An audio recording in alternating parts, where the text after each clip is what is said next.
ओम नमः शिवाय। हर हर महादेव। आज पोष माह के शुक्ल पक्ष की षष्ठी तिथि और शुक्रवार है। शुक्रवार का दिन माँ लक्ष्मी जी और उन्हीं के सब रूपों को समर्पित है। इस दिन माँ लक्ष्मी जी के साथ साथ उन्हीं के सब रूप माँ वैभव लक्ष्मी, संतोषी माता के व्रत किए जाते हैं, जो कि हमारी समस्त मनोकामनाओं को पूर्ण करने वाले हैं। लेकिन इस महीने में वही व्रत और पूजा पाठ किए जाते हैं जो हम पहले से कर रहे हैं, क्योंकि खर मास होने के कारण इस महीने में हम नई पूजा पाठ की शुरुआत नहीं कर सकते। इसी छोटी सी जानकारी के साथ शुभारंभ करते हैं आज की कथा का। बोलो गणेश जी महाराज की जय हो।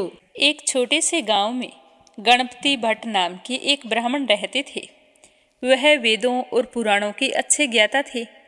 गणपति भट्ट को लगता था कि परब्रह्मा भगवान का स्वरूप गणेश जी के जैसा ही है और उनके दर्शन मात्र से ही मुक्ति प्राप्त हो जाती है। तो वे गणेश जी भगवान के परम भगत थे। एक बार गणपति भट्ट ब्रह्म पुराण पढ़ रहे थे तो उसमें लिखा था कि नीलगिरी में भगवान जगन्नाथ परम ब्रह्मा के रूप में प्रकट हुए हैं। व्यक्ति को उनके दर्शन मात्र से ही मोक्ष की प्राप्ति हो जाती है। उनके दर्शन करने वालों को कभी भी यमराज के सामने नहीं आना पड़ता। तो गणपति भट्ट परब्रह्मा के दर्शन के लिए जगन्नाथपुरी की यात्रा पर चल पड़े। मार्ग में भीख मांगकर जो कुछ भी प्राप्त होता उससे अपने पेट की भूख शांत कर लेते। अगर किसी दिन भोजन नहीं मिलता तो पत्ते खाकर और जल पीकर ही भूख मिटा लेते। लंबी यात्रा करते करते गणपति भट्ट जगन्नाथपुरी के प्रवेश द्वार अथर नाला पहुंच गए। अथर नाला के विषय में मान्यता है कि जो भी इस स्थान को पार करके पूरी धाम पहुंचा है उसे कभी भी यमराज दंड नहीं देता। तो गणपति भट्ट वहां पर रुक गए। स्नान करने के बाद में कुछ समय के लिए परम ब्रह्मा का ध्यान करने के लिए वहां पर बैठ गए। तो उन्होंने देखा कि कुछ श्रद्धालु जगन्नाथ मंदिर की ओर से आ रहे हैं। सभी बहुत ही प्रसन्न लग रहे हैं और उनके चेहरे पर संतुष्टि के भाव थे। उनके हाथों में जगन्नाथ जी का प्रसाद था। तो गणपति भट्ट ने उन भक्तों से पूछा कि आप लोग कहाँ से आ रहे हैं।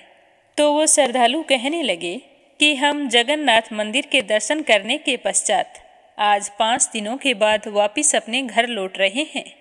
जगन्नाथ जी के दर्शन करके हम बहुत ही प्रसन्न हैं। तो गणपति भट्ट ने हैरान होकर उनसे पूछा कि क्या वहाँ आपको परम ब्रह्मा के दर्शन हुए। तो श्रद्धालु कहने लगे कि हाँ, हम लोगों ने वहाँ परम ब्रह्मा के दुर्लभ दर्शन किए हैं। तो उनकी बात सुनकर गणपति भट्ट ने फिर पूछा कि क्या आपने वहाँ परम ब्रह्मा के दर्शन ही किए हैं। तो सभी ने प्रसन्नचित्त होकर बताया कि हाँ, हम सभी ने वहाँ पर परम ब्रह्मा के दर्शन ही तो किए हैं। तो गणपति भट्ट विचार करने लगे कि यह कैसे हो सकता है।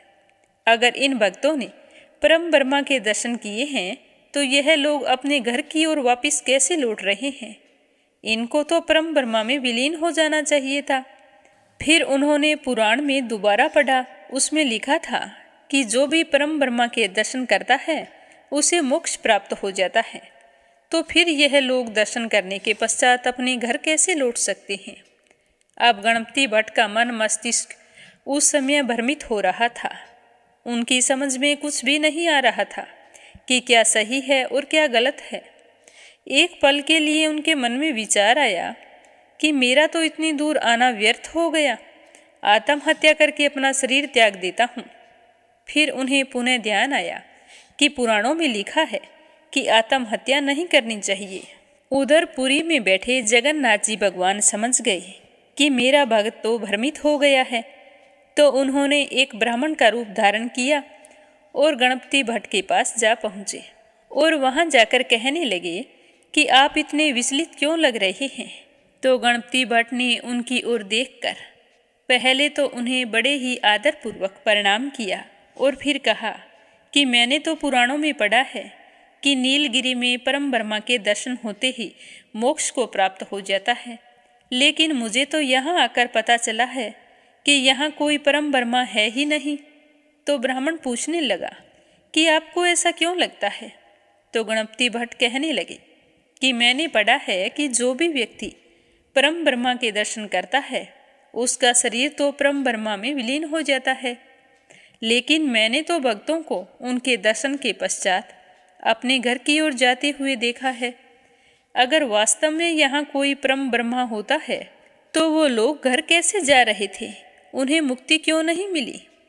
तो ब्राह्मण के वेश में आई जगन्नाथ जी मुस्कुराते हुए बोले कि भगवान जगन्नाथ को कल्पतरु के नाम से भी जाना जाता है, अर्थात वह सबकी इच्छाएं पूर्ण करते हैं। इसीलिए जो भक्त दर्शन करने के पश्चात घर लौटने की इच्छा से आता है वह वापिस घर लौट जाता है। जिनकी जैसी कामना थी जगन्नाथ जी ने उनकी मनोकामना पूर्ण कर दी। जगन्नाथ जी के धाम में जो भक्त जैसी इच्छा लेकर आता है उसे उसी के अनुसार फल मिलता है। इसीलिए यह मत सोचो कि यहाँ परम ब्रह्मा के दर्शन नहीं होते। तो ब्राह्मण की बात सुनकर गणपति भट्ट का मन बदल गया और वह जगन्नाथ जी के दर्शन करने के लिए जगन्नाथपुरी धाम की ओर चल पड़े। जिस दिन गणपति भट्ट जगन्नाथ मंदिर में सिंह द्वार पर पहुँचे उस दिन संयोग से स्नान पूर्णिमा थी। उस समय जगन्नाथ जी बलभद्र और सुभद्रा माता को स्नान मंडप में ले जाकर स्नान करवाया जा रहा था। हजारों की संख्या में भक्त अपने देवता के दर्शन करने के लिए वहां पर आए हुए थे। तो गणपति भट्ट ने भी वहां जगन्नाथ जी के दर्शन किए। गणपति भट्ट का दृढ़ विश्वास गणेश जी पर था। उनका विश्वास था कि परम ब्रह्मा का चेहरा गणेश जी जैसा है। जब उनको जगन्नाथ जी का चेहरा गणेश जी जैसा दिखाई नहीं दिया तो वो उनको बिना प्रणाम किए निराश होकर लौट आए। अपने भक्त को निराश होकर जगन्नाथ भगवान कैसे जाने देते? तो जगन्नाथ भगवान ने उसी रात राजा के एक सेवक को सपने में दर्शन दिए। जगन्नाथ जी भगवान कहने लगे कि मेरा भक्त इतनी दूर से मेरे दर्शन के लिए आया था, लेकिन मेरा चेहरा गणेश जी जैसा नहीं था, तो वह निराश होकर लौट रहा है।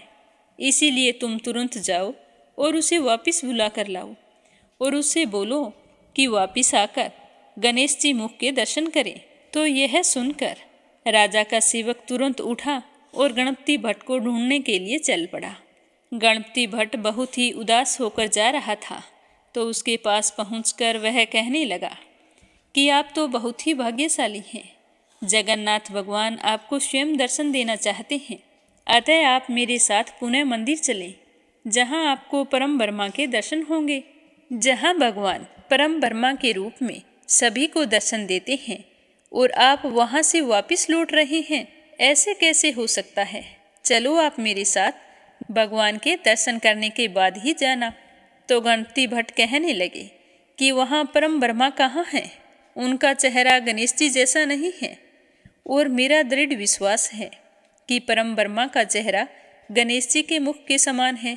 मुझे तो उनके चेहरे पर सूंड भी दिखाई नहीं दी, फिर तुम मुझे वापस लौटने के लिए क्यों कह रहे हो?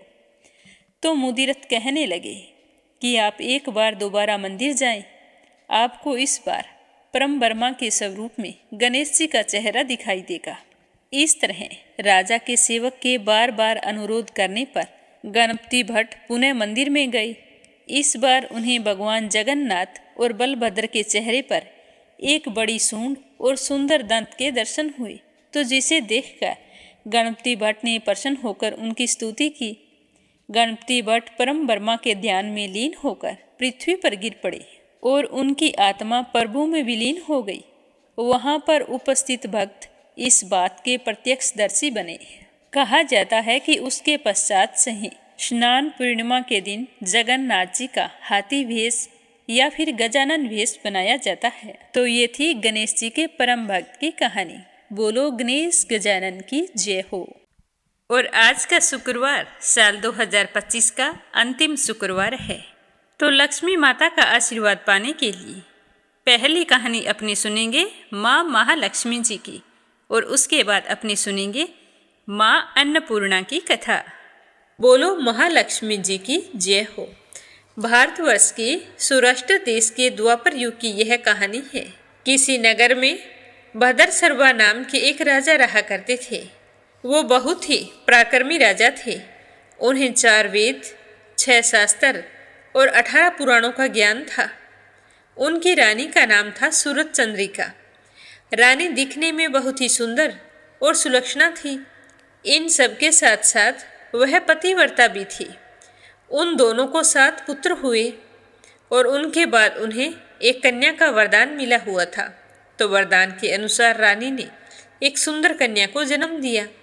उस कन्या का नाम राजा और रानी ने बड़े प्रेम से श्यामबाला रखा। तो एक बार देवी महालक्ष्मी जी ने सोचा कि राजा के राज में खूब धन संपदा है, मैं वहीं जाकर निवास करती हूँ ताकि राजा की संपत्ति दुगनी हो जाए, जिसके कारण राजा प्रजा को और भी अधिक सुख दे पाएंगे। आम आदमी के घर जाऊंगी तो वह तो अपने ही घर में खर्च करेगा और राजा का तो पूरी प्रजा का ख्याल रखना होता है, इसीलिए मैं राजा के यहाँ जाकर निवास करूंगी। तो ऐसा सोचकर लक्ष्मी माता ने एक बूढ़ी ब्राह्मण स्त्री का रूप धारण किया। हाथ में लाठी लेकर राजा के द्वार तक पहुंच गई। रानी को आवाज लगाने लगी। उन्हें देखकर एक दासी सामने आई और वो पूछने लगी कि माई, तुम कौन हो? तो बूढ़ी का रूप धारण किए हुए महालक्ष्मी जी कहने लगी कि बेटी, मेरा नाम कमला है, मेरे पति का नाम भुवनेश है, हम तो द्वारिका में रहते हैं। उसने बताया कि तुम्हारी रानी पिछले जन्म में एक गरीब वेश्या की पत्नी थी। गरीबी के कारण उन दोनों पति पत्नी में रोजाना झगड़े होते थे। उसका पति उसे रोजाना पीटता था, जिससे परेशान होकर वह अपने पति को छोड़कर जंगल में चली गई थी और खाली पेट भटकने लगी। तब मुझे उस पर दया आ गई और मैंने उसे सुख संपत्ति देने वाली श्री महालक्ष्मी जी की कथा सुनाई और मेरे कहने पर उसने व्रत भी किया था। तो उसकी सच्ची निष्ठा देखकर मैं बहुत ही खुश हुई थी और उसे गरीबी दूर होने का आशीर्वाद दिया। तो मेरे आशीर्वाद के अनुसार उसका घर धन दौलत और संपत्ति से भर गया। उसके बाद में पति पत्नी अपने जीवन का सारा सुख भोगते हुए परलोक को चले गए थे। श्री महालक्ष्मी जी का व्रत करने के कारण वे दोनों महालक्ष्मी लोक में रहे और इसी कारण उनका जन्म राजघराने में हुआ है। परंतु तुम्हारी रानी महालक्ष्मी जी का व्रत करना भूल गई है और मैं वही याद दिलाने आई हूँ। तो दासी उनको प्रणाम करके कहने लगी कि हे माँ, मैं अंदर जाकर रानी साहिबा को बताकर आती हूँ। यह कहकर वो अंदर चली गई। राज सुख में रहते हुए रानी ने जब दासी के मुख से इस तरह की बातें सुनी तो उसे बहुत ही गुस्सा आया। वह अपनी दासी के साथ साथ बुढ़िया को भी भला बुरा कहने लगी। रानी को अपने धन ऐश्वर्य पर बहुत ही घमंड था, तो वह बिना सोचे समझे बूढ़ी अम्मा पर बिफर पड़ी और कहने लगी कि अब तुम मुझे बताओगी कि मुझे क्या करना चाहिए, क्या नहीं करना चाहिए। तो रानी सूरज चंद्रिका के इस प्रकार के बर्ताव को देखकर माता बहुत ही दुखी हुई। अपना अनादर देखकर माता सोचने लगी कि यहाँ ठहरना उचित नहीं है, मुझे यहाँ से चले जाना चाहिए। ऐसा सोचकर वह उल्टे पांव लौट गई। तभी उसे रास्ते में राजकुमारी श्यामबाला मिली और वो कहने लगी कि हे माँ, आप कौन है और यहाँ किस काम से आई है? आपका चेहरा इतना उदास क्यों है? तो श्यामबाला की बात सुनकर लक्ष्मी माता ने सारी बात उसे कह सुनाई। तो राजकुमारी ने अपनी माँ की तरफ से माफ़ी मांगी और फिर कहने लगी कि हे माँ, आप मुझे बताओ मुझे क्या करना है। तो लक्ष्मी माता ने कहा कि बेटी, कल अगन माह का पहला गुरुवार है। यह कहकर माँ महालक्ष्मी जी ने श्यामबाला को व्रत की सारी विधि बता दी। तो राजकुमारी ने कहा कि हे माँ, आप चिंता मत करो, आपने जैसा कहा है मैं बिल्कुल वैसे ही व्रत रखूंगी। तो राजकुमारी ने पूरी श्रद्धापूर्वक व्रत रखा। तो व्रत के प्रभाव से उसका विवाह राजा सिद्धेश्वर के पुत्र मालाधार के साथ हो गया और वह बड़े सुख से अपने ससुराल में रहने लगी। और इधर रानी पर लक्ष्मी जी का कोप हुआ, जिसके कारण राजा भद्र सर्वा का सारा राजपाट समाप्त हो गया, सारा धन नष्ट हो गया उसकी आर्थिक स्थिति इतनी खराब हो गई कि अब उन्हें 2 वक्त का अनाज भी नहीं मिलता था। एक दिन रानी सूर्यचंद्रिका ने राजा से आग्रह किया कि हे राजन, हमारा दामाद बड़ा धनवान और ऐश्वर्यशाली है, क्यों न हम उसके पास जाकर रहें, अपनी स्थिति से अवगत कराएं, वह हमारी मदद अवश्य करेंगे।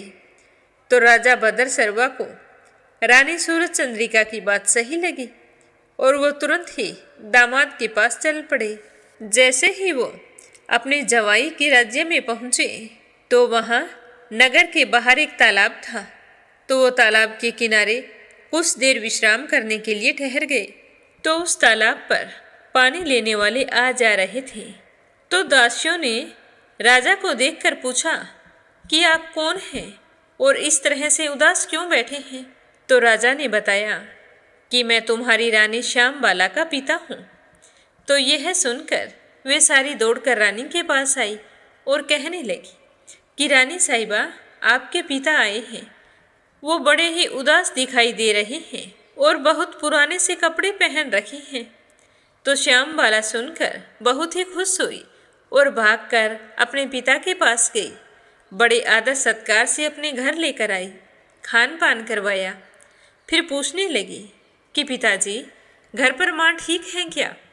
तो उसके पिता ने अपनी पुत्री से कहा कि बेटी, तुम्हारे आने के बाद में हमारा सारा धन नष्ट हो गया है और अब तो 2 वक्त का अनाज भी नहीं मिलता है। मुझे तुम्हारी माँ ने ही यहीं पर भेजा है। इस तरह कहते हुए श्यामबाला के पिता की आंखों में आंसू आ गए।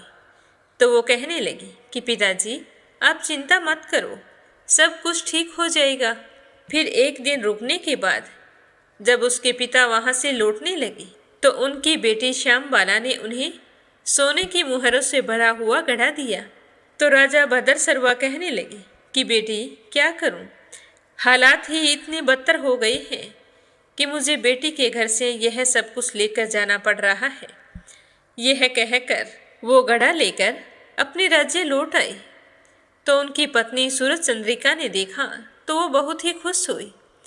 उसने जल्दी से राजा के हाथ से वह घड़ा ले लिया।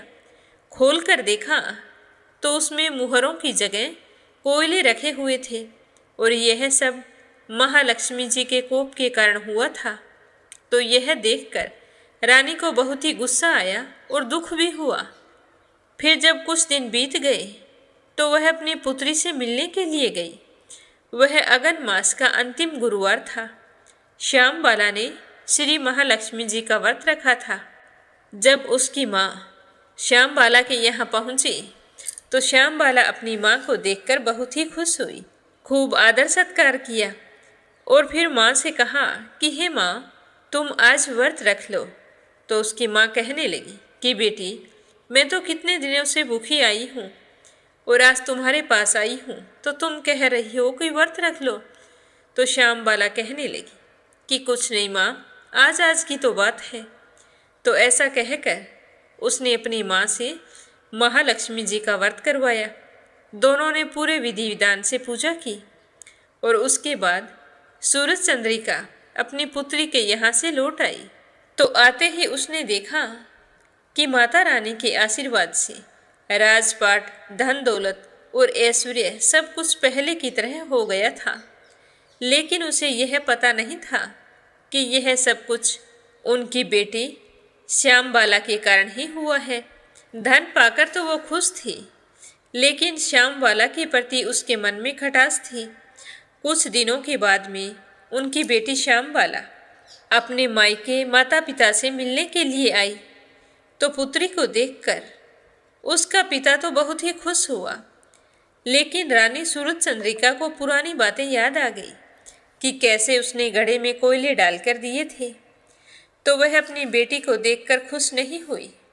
उसने उसका कोई आदर सत्कार नहीं किया। तो वह सोचती रही कि माँ मेरे साथ ऐसा व्यवहार क्यों कर रही है। तो वह अपने पिताजी से पूछती है कि पिताजी, माँ मुझसे नाराज है। नाराज होने का क्या कारण है? अगर आप इसके बारे में जानते हो तो मुझे बताओ। तो उसका पिता कहने लगा कि बेटी, जब मैं तुम्हारे पास गया था तो तुमने घड़े में कोयले डालकर मुझे दे दिए थे, तो तुम्हारी माता ने इसे अपना अपमान समझा था। तुमने भी कोयले डालकर अच्छा नहीं किया, लेकिन मुझे तो बुरा नहीं लगा। लेकिन तुम्हारी माँ इस बात को भूली नहीं है। तो अपने पिता के मुख से इस तरह के वचन सुनकर श्याम बाला को वो सारी बातें याद आ गई, जब एक बूढ़ी माई का वेश धारे लक्ष्मी माता श्याम बाला से मिली थी और उसे सूरज चंद्रिका के द्वारा किए गए अपमान के बारे में बताया था। तो श्याम बाला समझ गई कि यह सब लक्ष्मी जी के कोप के कारण हुआ है, और आज यह राजपाट बिल्कुल वैसा ही लक्ष्मी जी के आशीर्वाद से ही हुआ है। तो उसने इस बात का बुरा नहीं माना, अपनी माँ से कुछ नहीं कहा। रात रात रुकी और दूसरे दिन अपनी माँ से कहा कि माँ, अब मैं जाना चाहती हूँ। तो उसकी माँ ने कुछ नहीं कहा। तो उसने घर से थोड़ा सा नमक लिया और वहाँ से चल पड़ी। मन में थोड़ी उदास भी थी कि माँ से कोई भी बातचीत नहीं हुई। जैसे ही वो अपने ससुराल पहुँची तो उसके पति ने पूछा कि मायके गई थी, क्या लेकर आई हो? तो श्याम बाला कहने लगी कि मैं तो वहाँ का सार लाई हूँ। तो उसका पति पूछने लगा कि इस बात का मतलब क्या हुआ? तो श्याम बाला कहने लगी कि थोड़ा धीरज रखो, आपको बहुत ही जल्द पता चल जाएगा। शाम हो चुकी थी। श्याम बाला ने सारा भोजन बिना नमक डाले बना लिया और फिर अपने पति को परोस दिया। जब उसके पति ने भोजन चखा तो उस भोजन में नमक नहीं था। तो वह कहने लगा कि श्याम बाला, भोजन में आज बिल्कुल भी स्वाद नहीं आ रहा है। तो श्याम बाला मुस्कुराने लगी, फिर थोड़ा सा नमक लेकर भोजन में डाल दिया। तो उसके पति ने चख कर कहा कि हाँ, अब स्वाद आ रहा है। तो श्याम बाला कहने लगी कि हे स्वामी, ये वही सार है जो मैं मायके से लेकर आई हूँ। तो श्याम बाला की ऐसा कहते ही उसके पति को सारी बात समझ में आ गई और दोनों हंसी खुशी भोजन करने लगे। माँ लक्ष्मी जी के आशीर्वाद से उनके घर में खूब धन वैभव हो गया और वे पुत्रवान हो गए। अपने जीवन के समस्त सुखों का भोग करते रहे। बोलो माँ महालक्ष्मी जी की जय हो। बोलो अन्नपूर्णा माता की जय हो। एक समय की बात है, काशी में एक धनंजय नाम का आदमी रहता था। उसकी पत्नी का नाम था सुलक्षणा। धनंजय और उसकी पत्नी को वैसे तो कोई बात का दुख नहीं था। दोनों बहुत ही प्रेम भाव से रहते थे, लेकिन वो बहुत ही गरीब थे। यही उनके दुख का कारण था। यही दुख उन्हें हर समय सताता रहता था। एक दिन सुलक्षणा अपने पति से कहने लगी कि स्वामी, आप कोई काम करो तो हमारी गरीबी टले। ऐसे तो कैसे काम चलेगा? कब तक हम इस तरह बैठे रहेंगे? कोई काम तो करो। तो धनंजय के मन में अपनी पत्नी की बात बैठ गई और वो उसी दिन विश्वनाथ शंकर जी को प्रसन्न करने के लिए बैठ गया और कहने लगा कि हे देवादिदेव विश्वेश्वर, मुझे पूजा पाठ करना कुछ नहीं आता। मैं तो केवल आपके भरोसे बैठा हूँ। इस तरह विनती करके वह 2-3 दिन तक भूखा प्यासा बैठा रहा। यह देखकर भगवान शंकर ने उसके कान में कहा कि अन्नपूर्णा अन्नपूर्णा अन्नपूर्णा। तो इस प्रकार 3 बार कहा। तो धनंजय सोच में पड़ गया कि यह कौन था, क्या कह गया। 3 बार एक ही शब्द बोला कि अन्नपूर्णा अन्नपूर्णा अन्नपूर्णा। इसका क्या मतलब है? यह सोच रहा था कि तभी मंदिर से ब्राह्मण आ रहे थे। उन्हें देखकर पूछने लगा कि पंडित जी, अन्नपूर्णा कौन है? तो ब्राह्मण हंसने लगे कि तू जो 3-4 दिनों से अन्न छोड़ के बैठा है, तो तुझे अन्न की बात ही सूझेगी। अब तू घर जा और अन्न ग्रहण कर। तो धनंजय घर आ गया, अपनी पत्नी से सारी बात कही। तो उसकी पत्नी कहने लगी कि हे नाथ, चिंता मत करो, स्वयं शंकर जी ने यह मंत्र दिया है, वे स्वयं ही इसका खुलासा करेंगे। आप फिर जाओ और उनकी आराधना करो। तो धनंजय फिर मंदिर में चला गया और पूजा करने बैठ गया। रात्रि में शंकर जी ने आज्ञा दी और कहा कि तुम पूर्व दिशा में चला जा। तो वह भगवान के कहे अनुसार पूर्व दिशा की ओर चल पड़ा। अन्नपूर्णा का नाम जपता जा रहा था। रास्ते में फल खाता, झरनों का पानी पीता। इस प्रकार कितने ही दिनों तक चलता गया।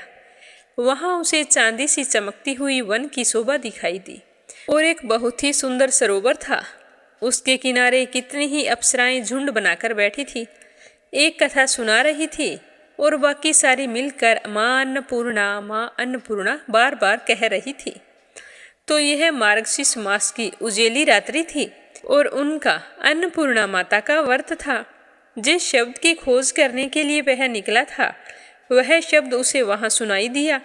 तो धनंजय उनके पास गया और पूछने लगा कि हे देवियों, आप यह क्या कर रही हो? तो उन्होंने कहा कि हम सारी की सारी माँ अन्नपूर्णा का व्रत करती हैं। तो धनंजय पूछने लगा कि देवियों, इस व्रत के करने से क्या फल मिलता है? क्या यह व्रत किसी और ने भी किया है? इस व्रत को कब किया जाता है? कैसा व्रत है और इसकी पूजा विधि क्या है? सब कुछ मुझे विस्तार से बताओ। तो वो सारी अप्सराएं कहने लगी कि इस व्रत को कोई भी कर सकता है। 21 दिन के लिए 21 गांठ का सूत लेना चाहिए। 21 दिन यदि ना बने तो एक दिन उपवास करे। यदि यह भी ना कर सके तो केवल कथा सुनकर प्रसाद ग्रहण करें, पर ध्यान रखें कि कथा सुने तब तक निराहार रहना चाहिए। अगर कथा सुनने वाला कोई ना मिले तो पीपल के पत्तों को रखकर सुपारी या घृत कुमारी वृक्ष के सामने कर दीपक को साक्षी मानकर सूर्य, गाय, तुलसी या महादेव को कथा सुनाए। कथा सुनने से पहले मुख में एक दाना तक ना डालें। यदि भूल से भी कुछ आपके मुंह में चला जाता है तो एक दिन फिर से उपवास करें। व्रत के दिन क्रोध ना करें और झूठ भी ना बोलें। धनंजय कहने लगा कि इस व्रत के करने से क्या होगा? तो वो कहने लगी कि अंधों को नेत्र मिले, लूलों को हाथ मिले, निर्धन के घर धन आए, बांझी को संतान मिले, मूर्ख को विद्या आए। जो जिस कामना से इस व्रत को करे, माँ अन्नपूर्णा उसकी सारी मनोकामनाएं पूर्ण करती है। वह कहने लगा कि बहनों, मेरे पास धन नहीं है, विद्या भी नहीं है, कुछ भी तो नहीं है। मैं तो दुखिया ब्राह्मण हूँ। क्या तुम मुझे इस व्रत का सूत दोगी? तो वो कहने लगी कि हाँ भाई, तेरा कल्याण हो, हम तुम्हें अवश्य देंगे। ये लो व्रत का मंगल सूत। तो धनंजय ने भी उस दिन से व्रत शुरू कर दिया। व्रत पूरा हुआ तो सरोवर में से 21 खंड की सोने की हीरा मोती जड़ी हुई एक सीढ़ी प्रकट हुई। धनंजय जय अन्नपूर्णा अन्नपूर्णा कहता हुआ इस सीढ़ियों में उतरता ही गया। तो उतरते उतरते उसने देखा कि करोड़ों सूर्य से प्रकाशमान अन्नपूर्णा माता का मंदिर है। उसके सामने सोने के सिंहासन पर माता अन्नपूर्णा विराजमान है। सामने भिक्षा हेतु शंकर जी खड़े हैं। देवांगनाएं चंवर डुलाती है, कितने ही हथियार बांधे पहरा देती है। तो धनंजय दौड़कर जगदम्बा के चरणों में गिर गया। तो देवी माँ उसके मन का क्लेश जान गई। धनंजय कहने लगा कि माता, आप तो अंतर्यामिनी हो, मैं अपनी दशा क्या बताऊं? तो माता कहने लगी कि मेरा व्रत किया है, जा सारा संसार तेरा सत्कार करेगा। माता ने धनंजय के जीवा पर बीज मंत्र लिख दिया। अब तो उसके रोम रोम में विद्या प्रकट हो गई। इतने में धनंजय देखता है कि वह तो काशी विश्वनाथ के मंदिर में खड़ा है। तो माँ का वरदान लेकर धनंजय घर आ गया। सुलक्षणा से सारी बात बताई तो माताजी की कृपा से उसके घर में धन संपत्ति उमड़ने लगी। वह तो खूब धनवान हो गया। उसका छोटा सा घर अब तो बहुत बड़े घरों में गिना जाने लगा। जैसे शहद के छत्ते में मक्खियाँ जमा होती है, उसी प्रकार उनके घर अनेकों सगे संबंधी आकर उसकी बड़ाई करने लगे। कहने लगे कि इतना सारा धन, इतना बड़ा और सुंदर घर, पर तुम्हारी तो संतान नहीं है, तो इस कमाई का भोग कौन करेगा?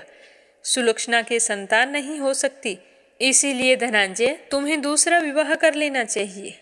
तो धनंजय की इच्छा नहीं थी, पर रिश्तेदारों के दबाव बनाने पर धनंजय को दूसरा विवाह करना पड़ा। अब सती सुलक्षणा को सोत का दुख उठाना पड़ा। इस प्रकार दिन बीतते गए। फिर अगन का महीना आया तो सुलक्षणा का पति तो अपनी दूसरी पत्नी के साथ रहता था, नए बंधन में बंधा हुआ था। तो सुलक्षणा ने अपने पति से कहलाया कि हम व्रत के प्रभाव से सुखी हुए हैं, हमें यह व्रत नहीं छोड़ना चाहिए। ये तो सब माताजी का ही प्रताप है जो हम इतने सुखी और संपन्न हैं। तो सुलक्षणा की बात सुनकर धनंजय उसके यहाँ आया और व्रत में बैठ गया। धनंजय की नई पत्नी को इस बात की खबर नहीं थी कि वो व्रत में पूजा पाठ कर रहा है। वह धनंजय के आने की राह देखती रही। दिन बीतते गए। व्रत पूर्ण होने में 3 दिन बचे थे। तब धनंजय की दूसरी पत्नी को पता चल गया कि उसका पति सुलक्षणा के पास है। तो उसके मन में ईर्ष्या की ज्वाला दहकने लगी और वह क्रोधित हुई सुलक्षणा के घर आ गई। वहां आकर जोर जोर से शोर मचाने लगी और धनंजय से कहा कि तुम मेरे साथ चलो। यह कहकर धनंजय को अपने साथ ले गई। धनंजय ने अपनी पत्नी को बहुत समझाने की कोशिश की, पर उसने एक भी नहीं सुनी। थोड़ी देर बाद में धनंजय को पूजा करते हुए कई दिन हो गए थे, तो थकान के कारण उसे नींद आ गई। तो उसी समय उसकी नई पत्नी ने उसके व्रत का सूत तोड़कर आग में फेंक दिया। अब तो माताजी का कोप जाग गया। उसके घर में अचानक से आग लग गई। सब कुछ जलकर खाक हो गया। जब सुलक्षणा को पता चला तो वह समझ गई कि यह सब माताजी का ही प्रकोप है। तो वह अपनी सोत के घर आई, जहां अपने पति और उसकी पत्नी को बैठे हुए देखा। खाने पीने को कुछ नहीं था।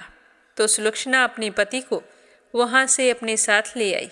यह देखकर धनंजय की दूसरी पत्नी को बहुत ही गुस्सा आया और वह रूठकर अपने पिता के घर चली गई।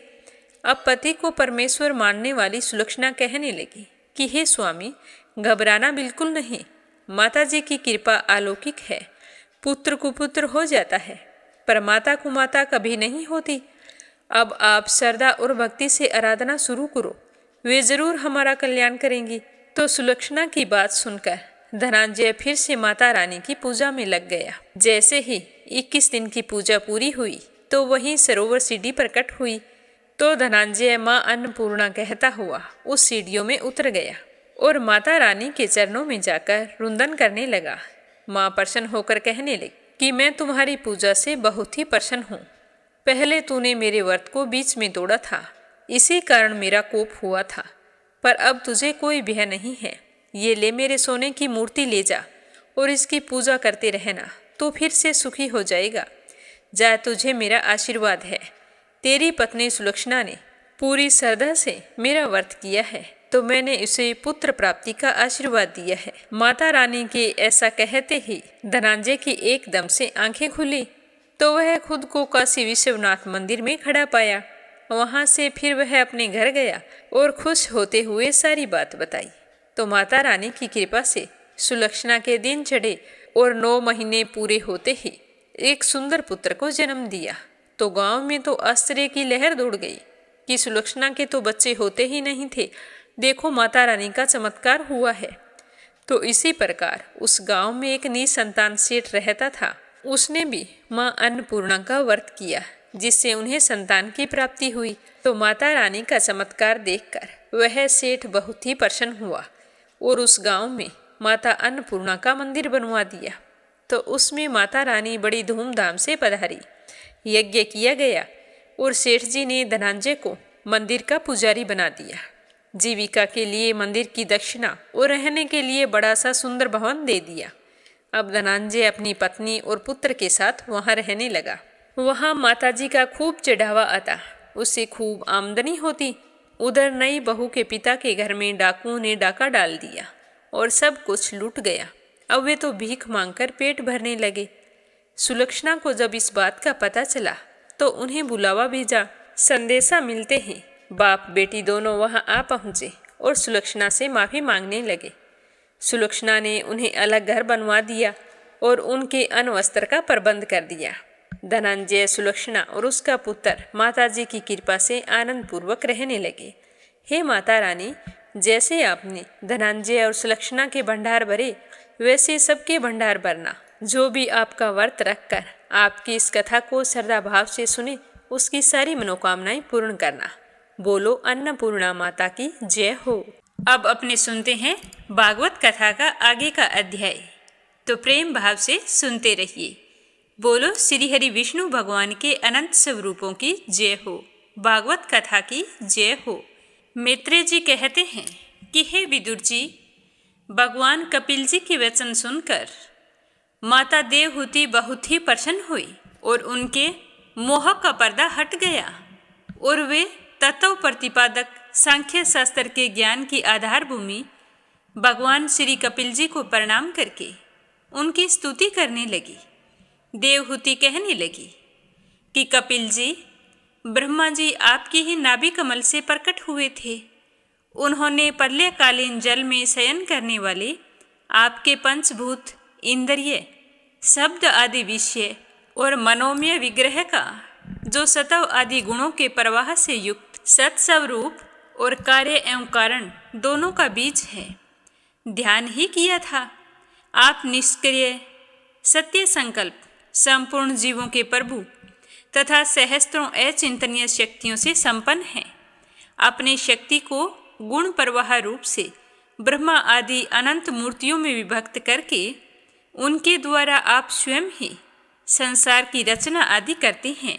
हे प्रभु, ये कैसी विचित्र बात है कि जिसके उदर में प्रलय काल आने पर यह सारा प्रपंच लीन हो जाता है और कल्प के अंत में माया में बालक का रूप धारण करके अपने ही चरण का अंगूठा चूसते हुए अकेले ही वट वृक्ष के पत्ते पर शयन करते हैं। उन्हीं भगवान को, यानी कि आपको, मैंने अपने गर्भ में धारण किया है। हे प्रभु, आप पापियों का दमन और अपने आज्ञाकारी भक्तों का अभ्युदय एवं कल्याण करने के लिए आप अपनी इच्छा से देह धारण करते हैं। अतः जिस प्रकार आपके वराह आदि अवतार हुए हैं, उसी प्रकार यह कपिल अवतार भी मुमुक्षुओं को ज्ञान मार्ग दिखाने के लिए हुआ है। हे भगवान, आपके नामों को सुनना या आपके नाम का कीर्तन करने से तथा भूले भटके कभी कभी आपका वंदन या स्मरण करने से ही कुत्ते का मांस खाने वाला चांडाल भी सोमाई जी ब्राह्मण के समान पूजनीय हो सकता है। फिर आपका दर्शन करने से मनुष्य तो धन्य हो जाता है, इसमें तो कोई संशय की बात नहीं है। हे प्रभु, वह चांडाल भी इसी से सर्वश्रेष्ठ है कि उसकी जीवा के अगर भाग में आपका नाम विराजमान है। जो श्रेष्ठ पुरुष आपके नाम का उच्चारण करते हैं, उन्होंने तप, हवन, तीर्थ स्नान, सदाचार का पालन और वेद अध्ययन सब कुछ कर लिया है। हे कपिल जी, आप तो साक्षात पर ब्रह्मा हैं। आप ही परम पुरुष हैं। वृत्तियों के प्रवाह को अंतर्मुख करके अंतःकरण में आपका ही चिंतन किया जाता है। आप अपने तेज से माया के कार्य गुण प्रवाह को शांत कर देते हैं तथा आपके ही उदर में संपूर्ण वेद तत्व निहित हैं। ऐसे साक्षात विष्णु स्वरूप आपको मैं प्रणाम करती हूँ। इस तरह बताते हुए मैत्रेय जी कहने लगे कि देवहूति माता के इस प्रकार स्तुति करने पर मातृवत्सल परम पुरुष भगवान कपिल देव जी ने उनसे बड़ी गंभीर वाणी में कहा कि हे माँ, मैंने तुम्हें जो यह सुगम मार्ग बतलाया है, इसका अवलंबन करने से तुम शीघ्र ही परम पद को प्राप्त कर लोगी। मैंने जो कुछ तुमसे कहा है, इसमें विश्वास करो। ब्रह्मा आदि लोगों ने इसका सेवन किया है। इसके द्वारा तुम मेरे जन्म मरण रहित स्वरूप को प्राप्त कर लोगी। जो लोग मेरे इस उपदेश को नहीं जानते हैं, वही जन्म मृत्यु के चक्कर में पड़ते हैं। इस प्रकार अपने श्रेष्ठ आत्मज्ञान का उपदेश देकर श्री कपिल देव जी अपनी ब्रह्मावादिनी जननी की अनुमति लेकर वहाँ से चले गए। तब माता देवहूति भी सरस्वती के मुकुट समान अपने आश्रम में अपने पुत्र के दिए उपदेश के अनुसार योग साधन के द्वारा योग अभ्यास करती हुई समाधि में स्थित हो गई।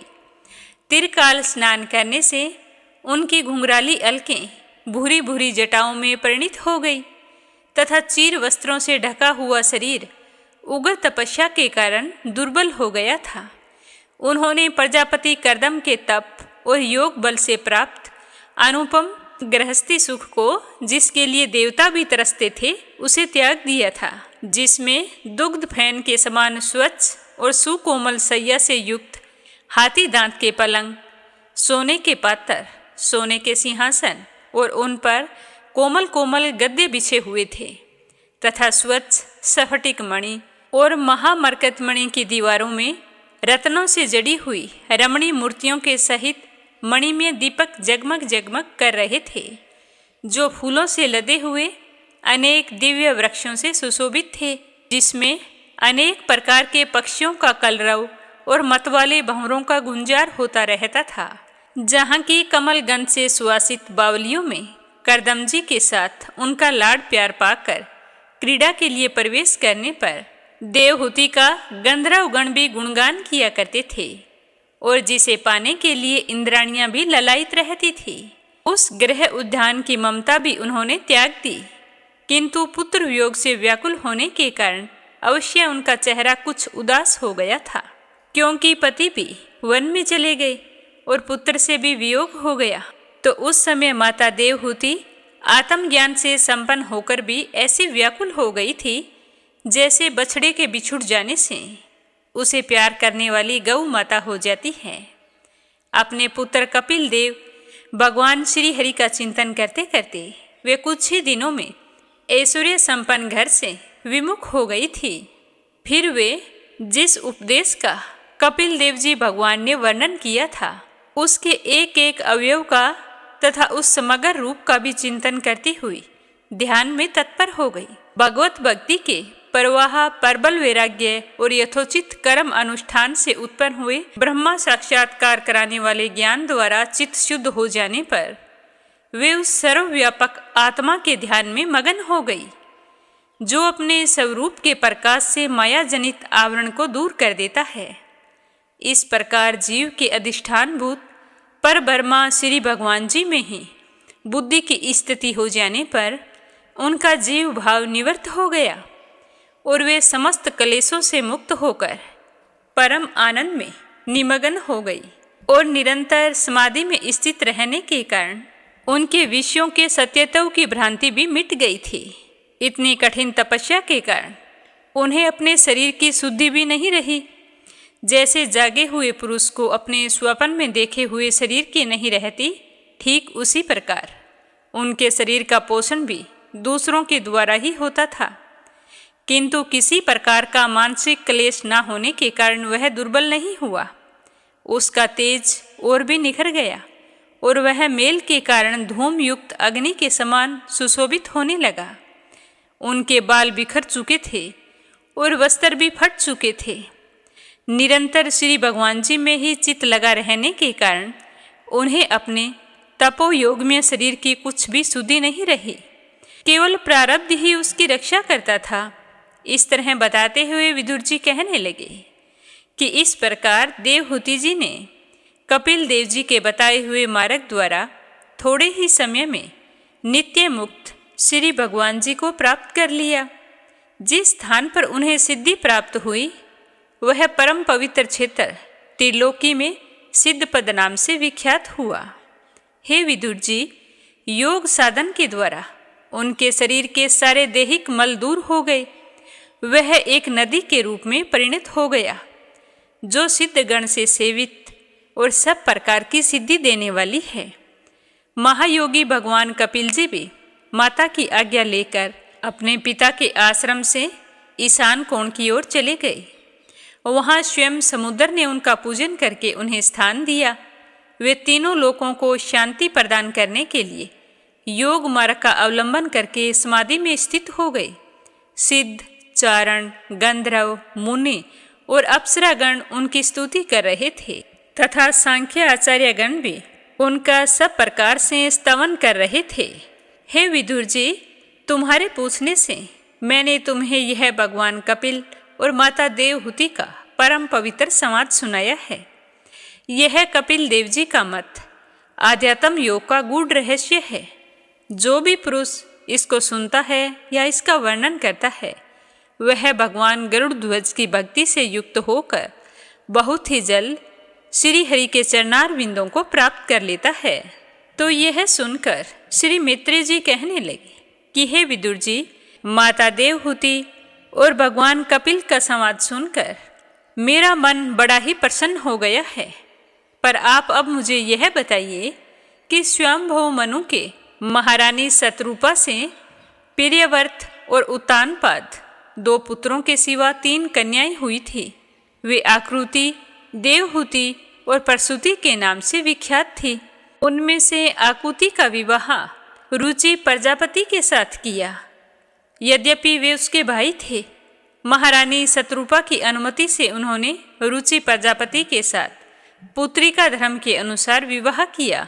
प्रजापति रुचि भगवान के अनन्य चिंतन के कारण ब्रह्मा तेज से संपन्न थे। उन्होंने आकुति के गर्भ से एक पुरुष और स्त्री का जोड़ा उत्पन्न किया। कहते हैं कि उनमें जो पुरुष था वह साक्षात यज्ञ स्वरूपधारी भगवान विष्णु थे और जो स्त्री थी वह भगवान से कभी न अलग रहने वाली लक्ष्मी जी की अंश रूपा दक्षिणा थी। मनु जी अपनी पुत्री आकुति के उस परम तेजस्वी पुत्र को बड़ी प्रसन्नता से अपने घर ले आई और दक्षिणा को रुचि प्रजापति ने अपने पास रख लिया। और जब दक्षिणा विवाह के योग्य हुई तो उसने यज्ञ भगवान को ही पति रूप में प्राप्त करने की इच्छा की। तब भगवान यज्ञ पुरुष ने उससे विवाह किया। इसे दक्षिणा को बड़ा ही संतोष हुआ। भगवान ने प्रसन्न होकर उससे 12 पुत्र उत्पन्न किए। उनके नाम थे हंतोष, परतोष, संतोष, भद्र, शांति, इड्स्पति, इधम, कवि, विभ, स्वह, सुदेव और रोचन। ये ही स्वयंभू मनवंतर में तुषित नाम के देवता हुए। उस मनवंतर में मरीचि आदि सप्तऋषि थे। भगवान यज्ञ ही देवताओं के अधीश्वर इंद्र थे और महान प्रभावशाली प्रियव्रत एवं उतानपाद मनुपुत्र थे। वह मनवंतर उन्हीं दोनों के बेटों, पोतों और दोहितों के वंश से छा गया था। हे विदुर जी, मनु जी ने अपनी दूसरी कन्या देवहूति कर्दम जी को ब्याही थी।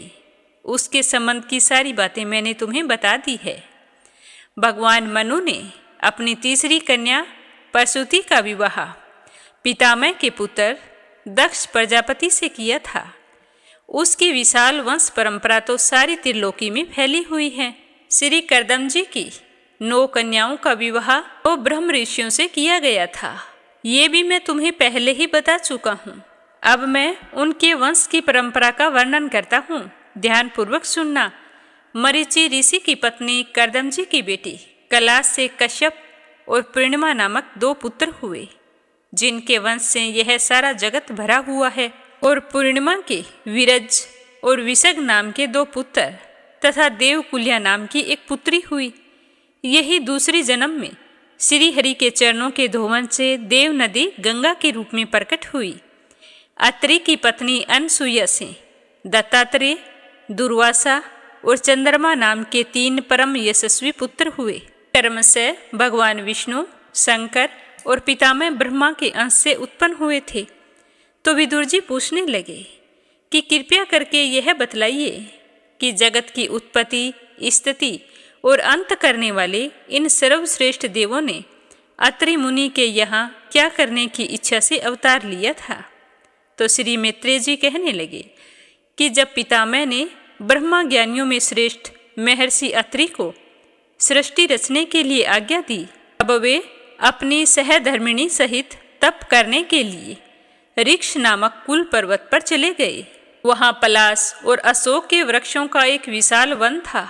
उसके सभी वृक्ष फूलों के गुच्छों से लदे हुए थे।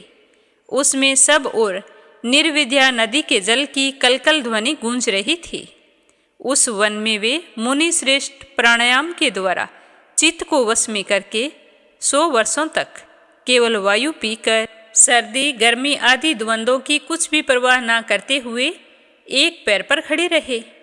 उस समय वे मन ही मन यही प्रार्थना कर रहे थे कि जो कोई संपूर्ण जगत के ईश्वर हैं, मैं उनकी शरण में हूँ, वे मुझे अपने ही समान संतान प्राप्त करें। तो उनकी ये कठिन तपस्या किस तरह से सफल हुई, यह अपने सुनेंगे कल की कथा में। प्रेम भाव से सुनने के लिए आप सभी का बहुत बहुत धन्यवाद। बोलो श्री हरि विष्णु भगवान की जय हो। अब अपने सुनते हैं राजा मोरध्वज की कथा। प्राचीन समय की बात है। एक बार राजा युधिष्ठिर ने यज्ञ करवाया और उसके बाद उन्होंने ब्राह्मणों को इतना दान दिया कि वो अपने साथ उसे नहीं ले जा सके। तो यह देखकर अर्जुन भगवान श्री कृष्ण से कहने लगे कि हे मुरलीधर, मेरे भाई युधिष्ठिर जैसा भी कोई दानी इस संसार में है। तब श्री कृष्ण ने कहा कि हे अर्जुन, दान की लिस्ट में तुम्हारे भाई युधिष्ठिर का नाम सबसे नीचे आता है। तो अर्जुन हैरान होते हुए कहने लगे कि अच्छा, तो आप ही बताइए कि दान की श्रेणी में सबसे ऊपर नाम किसका आता है। तो अर्जुन की बात सुनकर श्री कृष्ण भगवान कहने लगे कि दान की सूची में सबसे पहला नाम है मोरध्वज का। तो अर्जुन को श्री कृष्ण की बातों पर विश्वास नहीं हुआ। तो अर्जुन कहने लगे कि हे श्री कृष्ण, मुझे तो विश्वास नहीं है कि मेरे भाई से बड़ा भी कोई दानी हो सकता है।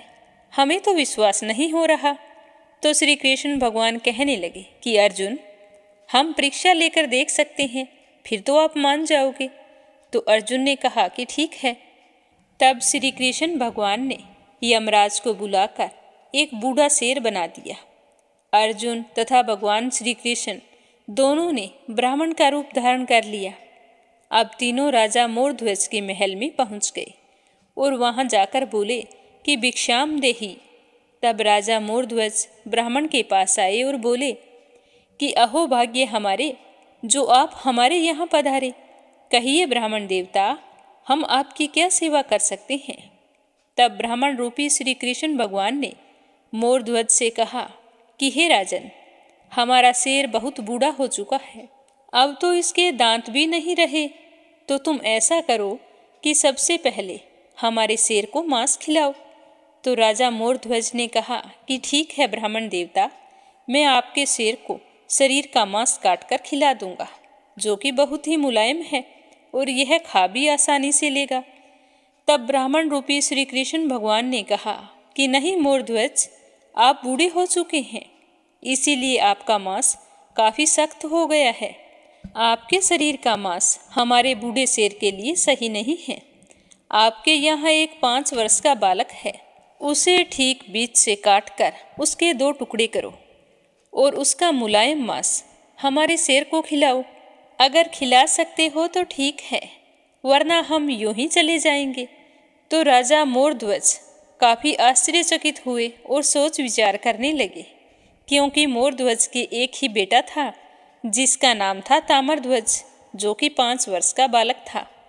मोरध्वज के बुढ़ापे का सहारा एकमात्र वही था। तो राजा मोरध्वज सोच विचार कर रहे थे, तभी उनका बेटा ताम्रध्वज आ गया और बोला कि हे पिताजी, आप क्या सोच रहे हैं। यह सोचने का समय नहीं है। आप अपने धर्म की रक्षा करो और खुशी खुशी हमारा बलिदान कर दो। मैं आपके कुछ काम आ सकूं तो यह मेरा सौभाग्य होगा। तब राजा मोरध्वज अपनी रानी के पास गए और सारी कहानी कह सुनाई और कहने लगे कि क्या इस काम में तुम मेरा साथ दोगे। तो रानी कहने लगी कि हे महाराज, धर्म की रक्षा के लिए मैं अनेक बालकों की कुर्बानी दे सकती हूँ, अतः आप धर्म का पालन करें। तब राजा मोरध्वज ने एक आरा मंगवाया। एक तरफ मोरध्वज तथा दूसरी तरफ रानी और बीच में ताम्रध्वज बैठ गया। जब राजा मोरध्वज आरा चलाने ही वाले थे, तब ताम्रध्वज ने अपने माता पिता को रोक दिया और खड़ा होकर भागा भागा अंदर गया और फिर उसी समय बाहर आ गया।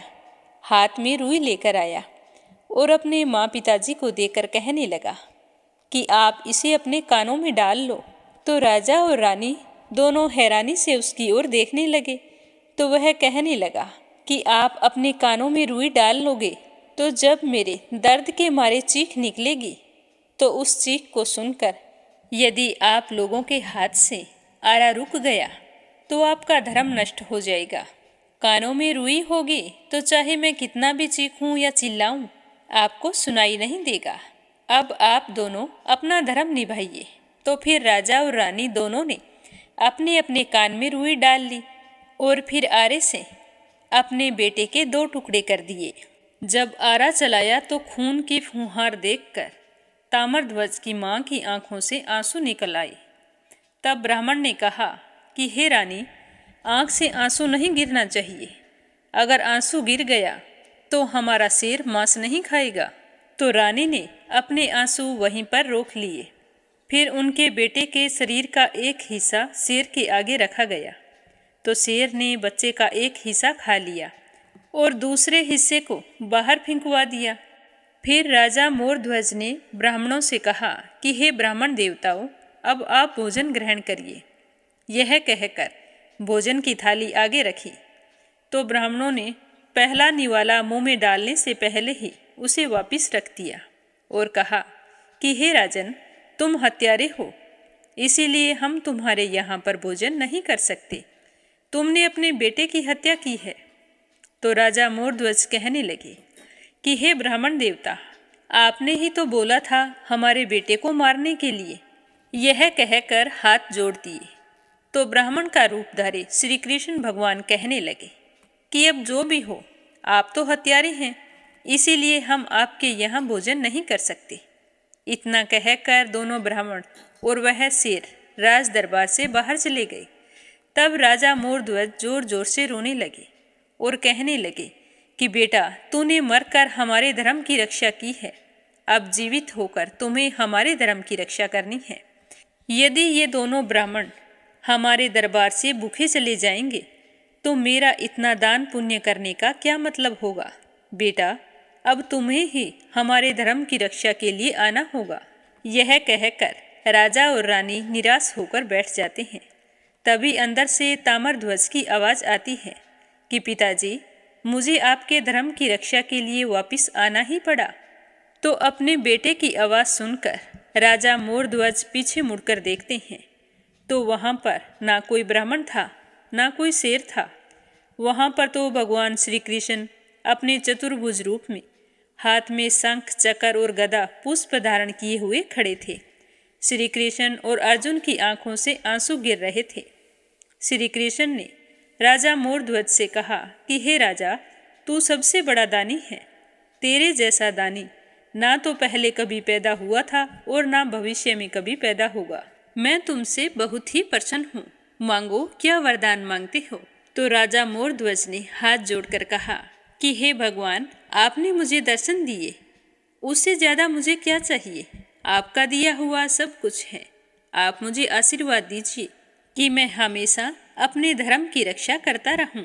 तो भगवान श्री कृष्ण उन तीनों को आशीर्वाद देकर अंतर्ध्यान हो गए और फिर अर्जुन से पूछने लगे कि क्या तुम्हें अब भी विश्वास नहीं हो रहा है।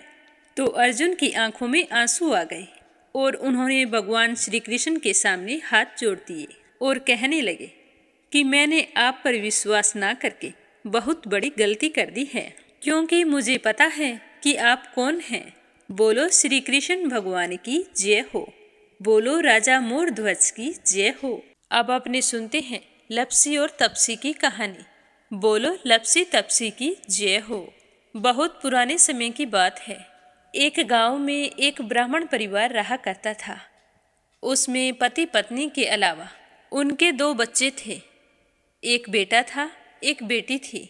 ब्राह्मण दंपति बहुत ही सरल स्वभाव के थे। समय मिलने पर प्रभु का स्मरण किया करते थे।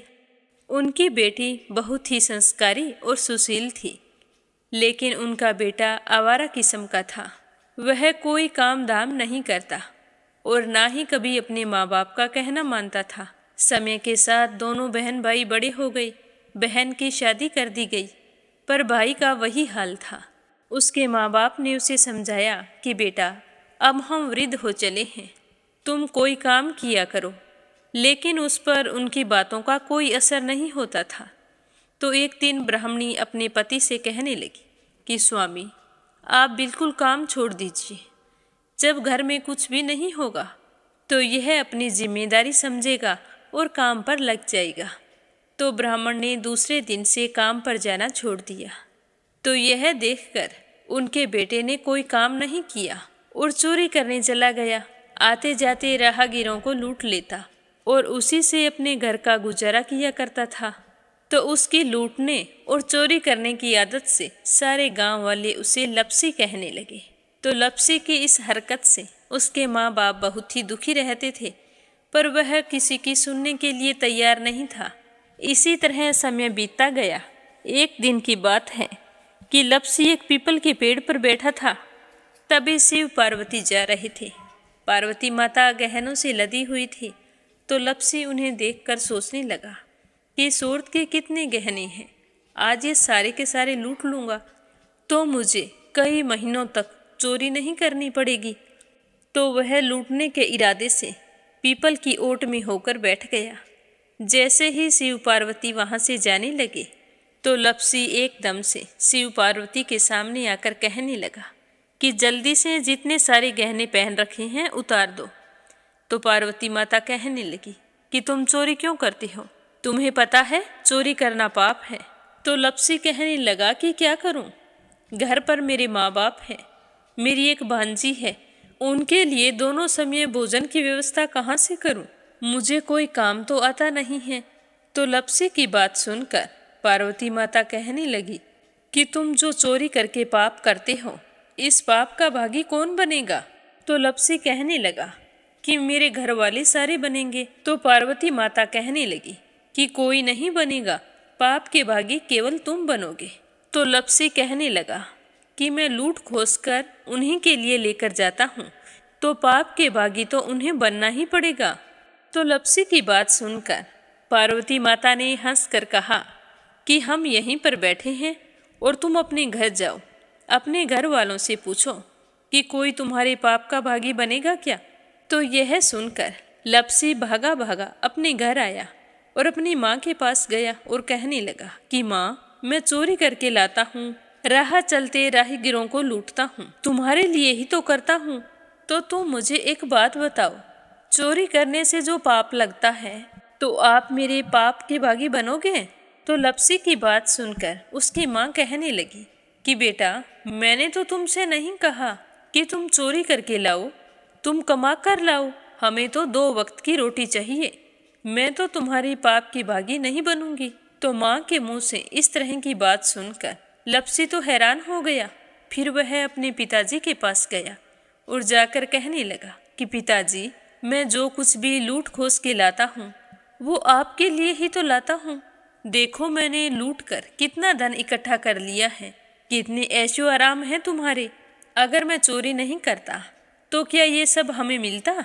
पिताजी, मैं तुमसे एक बात पूछता हूँ कि चोरी करने से पाप लगता है, तो उस पाप में आप मेरे भागीदार बनोगे क्या। तो लपसी की बात सुनकर उसके पिताजी कहने लगे कि बेटा, मैंने नहीं कहा कि तुम चोरी करके लाओ, तुम कमा कर लाओ, मैं तुम्हारे पाप का भागी नहीं बनूंगा। तो माँ बाप के मुंह से इस तरह की बात सुनकर वह बहुत ही उदास हुआ और सोचने लगा कि मैं कितने महीनों से चोरी कर रहा हूँ, ना जाने मुझ पर कितना पाप चढ़ गया है, और ये तो बोल रहे हैं कि पाप के भागी हम नहीं बनेंगे, तो अब क्या होगा। तो वह बड़े ही दुखी मन से शिव पार्वती से मिलने के लिए चल पड़ा। जैसे ही घर से बाहर निकलने लगा तो उसकी छोटी सी भांजी दरवाजे पर खेल रही थी। उसे पता नहीं था कि पाप पुण्य क्या होता है, तो वो कहने लगी कि मामा, पाप की भागी मैं बनूंगी। तो उसके इस तरह कहते ही लपसी ने उसे गोद में उठाया और चल पड़ा। शिवजी भगवान और पार्वती माता के पास जाकर कहने लगा कि घर वालों ने पाप का भागी बनने से मना कर दिया है और एक यही है जो पाप की भागी बनने को तैयार है। फिर लपसी बड़े ही दीन स्वर में कहने लगा कि हे भगवान, मैं समझ गया हूँ कि चोरी करना पाप है। आज तक जो मैंने काम किया वो बहुत ही गलत था, लेकिन अब मैं इसका प्रायश्चित करना चाहता हूँ। अब तुम ही बताओ, मुझे मेरे पापों से मुक्ति कैसे मिलेगी। तो उसकी बात सुनकर शिव पार्वती बहुत ही खुश हुए और लपसी को कच्चे सूत का एक छोटा सा गोला देते हुए कहा कि लपसी, ये सूत लो और इस पीपल के चारों ओर परिक्रमा लगाओ। जब यह सूत समाप्त हो जाएगा तब तुम्हारे सारे पाप नष्ट हो जाएंगे। तो यह सुनकर लपसी बहुत ही खुश हुआ। सोचने लगा कि छोटा सा गोला है, अभी लपेट कर घर चला जाऊंगा, उसके बाद में कभी कोई पाप नहीं करूंगा। फिर उसने अपनी बांजी को कंधे पर बैठाया और पीपल की परिक्रमा लगानी शुरू कर दी। अब भगवान का वह सूत खत्म कहाँ होने वाला था। लपसी चक्कर लगाता गया पर वह सूत खत्म नहीं हुआ। चक्कर लगाते लगाते 1 महीने, 6 महीने, साल, पूरे 12 साल बीत गए पर वह सूत खत्म नहीं हुआ। 12 साल बाद एक बार फिर शिव पार्वती जी वहाँ से गुजर रहे थे तो पार्वती माता ने कहा कि स्वामी, चलो लपसी को चलकर देखते हैं। तो शिवजी कहने लगे वो चोरी करने वाला, लूटने वाला कब का चला गया होगा। तो पार्वती माता कहने लगी कि नहीं स्वामी, चलकर देखने में क्या जाता है, चलो एक बार देखते हैं। तो शिव पार्वती जी जैसे ही पीपल वृक्ष के पास आए तो देखा कि लपसी तो अब भी चक्कर लगा रहा है। वहाँ चारों ओर गहरी खाई हो गई है और लपसी की बड़ी बड़ी दाढ़ी, मूंछें, नाखून बढ़ गए हैं। तो यह देखकर पार्वती माता ने कहा कि देखो स्वामी, आप तो कह रहे थे कि वो कब का ही चला गया, देखो इसके मन में सच्ची भक्ति है। तो पार्वती की बात सुनकर शिवजी ने कहा कि चलो अभी देख लेता हूँ। तो यह कहकर शिवजी ने एक सोने का कड़ा लपसी के आगे फेंक दिया। तो लपसी ने झट से उसके ऊपर पैर कर लिया। फिर अचानक से उसका ध्यान शिव पार्वती जी की ओर गया तो वो हाथ जोड़कर कहने लगा कि भगवान, अब तो मेरे पाप समाप्त हो गए होंगे, आप मुझे यहाँ से जाने की आज्ञा दीजिए, आपका यह सूत अभी तक खत्म नहीं हुआ है। तो शिवजी भगवान ने कहा कि तुम्हारे पाप कर्म भी अभी तक पूरे नहीं हुए हैं। तो शिवजी की बात सुनकर लपसी कहने लगा कि भगवान, मुझे पूरे 12 वर्ष हो गए हैं आपकी भक्ति करते करते, और अब भी आप मुझ पर शक कर रहे हैं। तो शिवजी ने कहा कि अपना पैर उठाओ। तो जैसे ही लपसी ने अपना पैर उठाया तो उसके पैर के नीचे सोने का कड़ा था। तो यह देखकर लपसी शर्मिंदा हो गया और कहने लगा कि प्रभु, गलती हो गई, मुझे माफ़ करो, आगे से मैं ऐसी गलती कभी नहीं करूँगा। तो शिवजी कहने लगे कि नहीं लपसी, तुम्हारा पाप ऐसे पूरा नहीं हो सकता, अब तुम्हें 12 वर्ष तक और इसी तरह परिक्रमा करनी होगी, उसी के बाद तुम्हारे पाप समाप्त होंगे।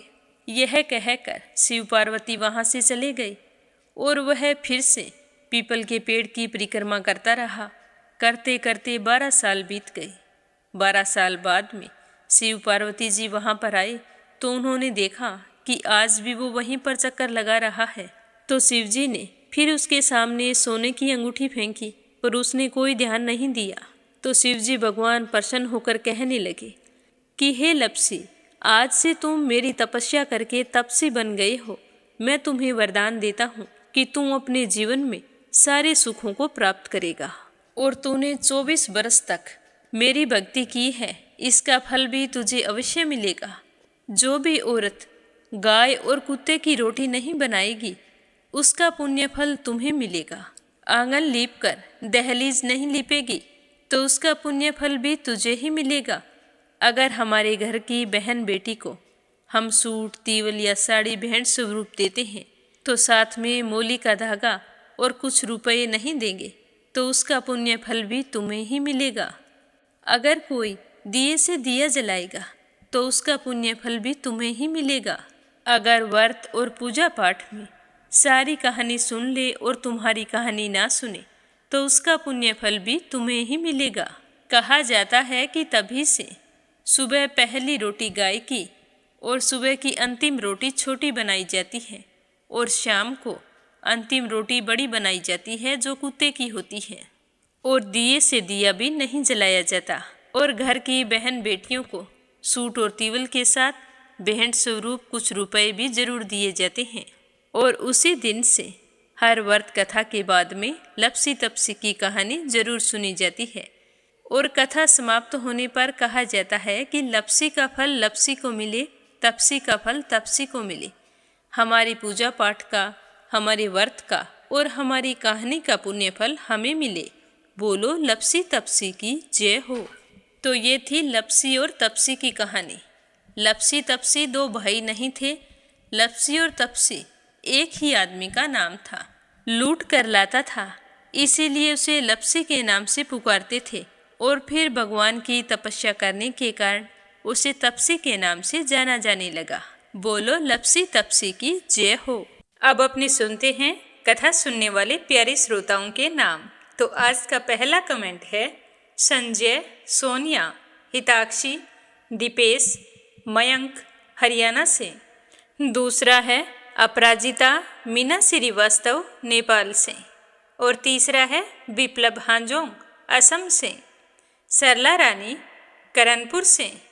आशा अग्रवाल, लड्डू, मोहित, अंकुर अग्रवाल, आगरा से, राधा रोहिला दिल्ली से, लक्ष्मी सुमित्रा शिवराज हीरो सोआ शर्मा पोखरा से, श्रीमती यशोदा उड़ीसा से, आरती खैरावर अगरखर से, दिल्ली बहादुर भंडारी, सरिता भंडारी, नम्रता भंडारी, सूरज भंडारी नेपाल से, श्रीमती शर्मा अलीगढ़ से, रवि सैनी, सीमा सैनी मलियाना से, आशा शर्मा विष्णु, ज्योति अंशु भीलवाड़ा से, संजना राजपूत अहमदाबाद से, परमेश्वरी रघुवीर सिंह दिल्ली से, यूएन तिवारी इंदिरा तिवारी लखनऊ से, विमला नेपाल से,